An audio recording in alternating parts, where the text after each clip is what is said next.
बिस्मिल्लाहिर्रहमानिर्रहीम। अस्सलाम वालेकुम। उम्मीद है कि आप सब खैर आफियत से हैं। ये कड़न सुपर मेरे पास चावल हैं, तो मैंने उसको 1.5 मग्गा चावल ले लिए हैं। उसको मैंने धो के भिगो लिया है। अब मुझे 1 घंटा कम से कम हो गया मैंने भिगोया हुआ है। ये मैंने 1 मग्गा, उसी मग्गे का साइज़ है, तो 1 मग्गा ये मैंने मटर ले लिए हैं। आज हम बना रहे हैं मटरों वाले चावल। दरमियाने साइज़ के प्याज थे, तो मैंने 2 प्याज ले लिए। तो अब हम इसको शामिल करते हैं देगची में, और इसमें आधा मग्गा कम से कम हम ऑयल डालेंगे, जो छोटा मग्गा होता है।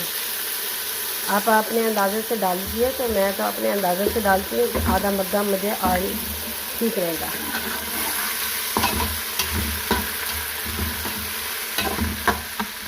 अब हम इसको फ्राई कर लें।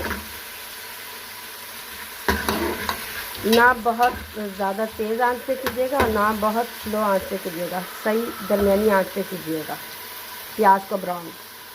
प्याज हमारा ब्राउन हो चुका है। अब हम इसको अलग किसी बर्तन में निकालेंगे। तो अब हमने इसका रंग निकालना है।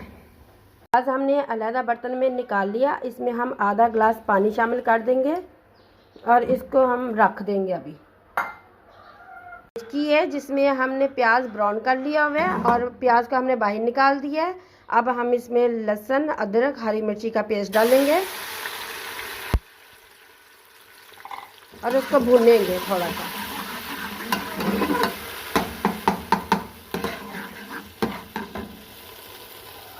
लहसुन, अदरक, हरी मिर्ची का जो पेस्ट हमने डाला था वो बड़ा अच्छा भुना गया है। आप देखिए इसका कलर भी चेंज हो चुका हुआ है। तो अब हमने इसमें मटर शामिल कर लिए हैं। लहसुन, अदरक और हरी मिर्ची का जो पेस्ट था उसको मैंने भून के उसमें मटर डाल दिए हैं।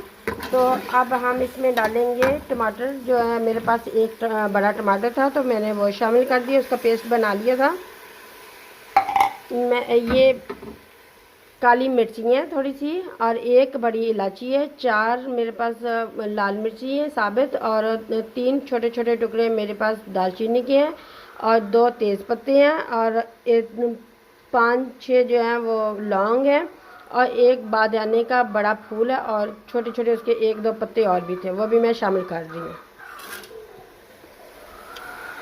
और अब इसमें मैं नमक शामिल कर रही हूँ। अब हम इसमें शामिल करेंगे 1 टीस्पून नमक। ये देख लीजिए। अब हम इसमें थोड़ा सा पानी शामिल करेंगे।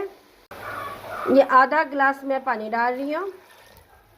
तो अब हम इसको पकने के लिए रख देंगे, मटर जब तक गल नहीं जाएंगे। अब हम इसके ऊपर कवर लगा देंगे 10 मिनट तक, और दरमियान में हम चेक भी करेंगे कि मटर अच्छी तरह गल जाए। ऊपर कवर भी लगा दिया है। तरफ जो मैंने प्याज ब्राउन किया था उसको हल्के चूल्हे पे मैंने रखा हुआ है कि उसका कलर जो है वो अच्छी तरह निकल आए। ये देखें कितना अच्छा कलर निकल रहा है। जैसे ही ये अच्छी तरह पक जाएगा तो फिर मैं आपको दिखाऊंगी। ये ज़ीरा 1 टीस्पून है। आप इसको हाथ पे अच्छी तरह मल लें। मल के अब आप इसमें डाल लीजिए।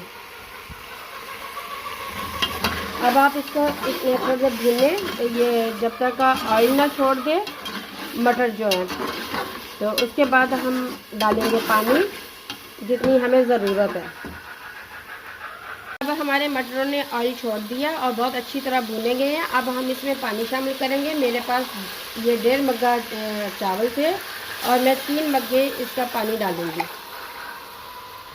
एक तो हमारे चावल पुराने भी हैं, तो इसलिए भी पानी जो है आप अपने चावलों के हिसाब से पानी डाल सकते हैं।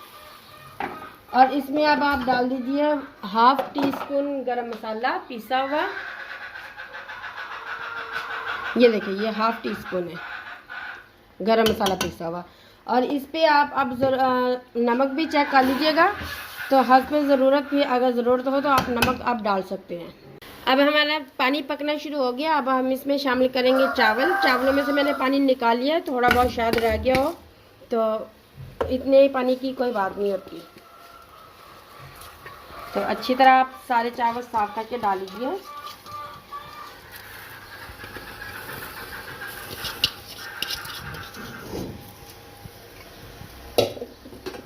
अब आप चमचा इसको लगा लीजिए